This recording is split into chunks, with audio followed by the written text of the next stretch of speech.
Ассалаумағалейкум құрметті көрермендер, сіздермен Хатият Нұрсұлтан және Суперкигач арнасы. Бүгін біздер өз мышкыма, яғни тышқаныма обзор жасайтын боламын. Көбісі сұрақ қойған болатын, қандай мышка қолданасың, қандай мышкамен жұмыс жасайсың, немесе ойын ойнайсың. Бүгін сол сұраққа жауап берейін деп жатырмын. Мышканың аты Smart by Rush 710G деген мышка болып табылады. Бұл тышқан ең бюджетный сегментте жасалған тышқан болып табылады. Ең бірінші сыртқы коробкасына келетін болсақ, сыртқы коробкасы өте сапалы жасалған. Бюджетный вариантқа өте сапалы, достар. Шын айтамын, бюджетный вариантқа бұндай сыртына качественный жасалған көрмейсіздер. Бұның бағасы Қазақстанда, яғни Орал қаласында мен бұның бағасын 4,500 теңгеге алған болатынмын бұл мышканы. Ал бұл Россияда немесе басқа жерден заказ беретін болсаңыз, бұның мышкасы теңгемен есептегенде 3000 теңгедей болады. Кабелінің ұзындығы 1,6 метр болып табылады.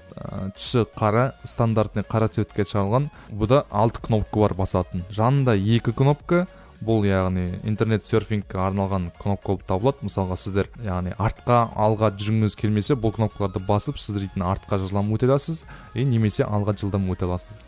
Ал мына жерде жоғарында келетін болсақ, жоғарында айналдыратын кнопка, оны енді айтпай қойын сіздерге. Айналдыратын кнопканы ортасындағы ол дейтін цвет ауыстыратын кнопка болып табылады.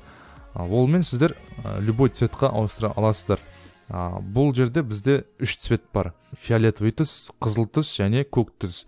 Әр түске тоқталып кетсек, фиолетовый түс дейтін ол дейтін өте қатты қозғалады. Мысалға, бұны дейтін жұмысқа немесе неге қолдануға болады. Интернет серфингке мысалы жылдам бірдеңелерді копировать етіп істеуге болатын жағдай. Ал екіншісі ол көк түс. Көк түсті мысалға тоже жұмысқа қолдануға болады, монтажға немесе ойынға қолдануға болады, ойынға. Ал қызыл цвет ол тек қана ойынға қолданылатын цвет болып табылады. Мысалы CS:GO ойнағанда немесе GTA немесе басқа ойындарда ойнағанда мен дейтін осы қызыл цветті қолданамын постоянно. Міндетті түрде қызыл цветті игровой режимға өзім айналдырдым. Мышканың салмағына келетін болсақ, ол дейтін өте жеңіл емес, өте ауыр емес, средний. Бүгінгі видео осы, достар. Егер де осындай видео ұнаса, міндетті түрде лүпілдеріңізді басыңыздар және арнаға тіркеліңіздер. Сонымен де айтып кететін жағдай, тек қана мышка емес, менің қазіргі компьютерімнің характеристикасын көргілерін келсеңіз, онда осы видеоға где-то бір 1000 лайк жиналса, онда келесі видеода сіздерге өзімнің қазіргі компьютерімнің характеристикасын көрсететін боламын. Сондықтан лүпілдеріңізді басыңыздар, тегін лүпілдеріңіздер және арнаға тіркеліңіздер. Сіздермен болған Хатият Нұрсұлтан. Келесі бөлімдерде кездесе берейік, достар. Егер де осындай мышка керек болса, төменде описаниеде ссылка бар, кіріп қараңыздар. Сілтемесі төменде.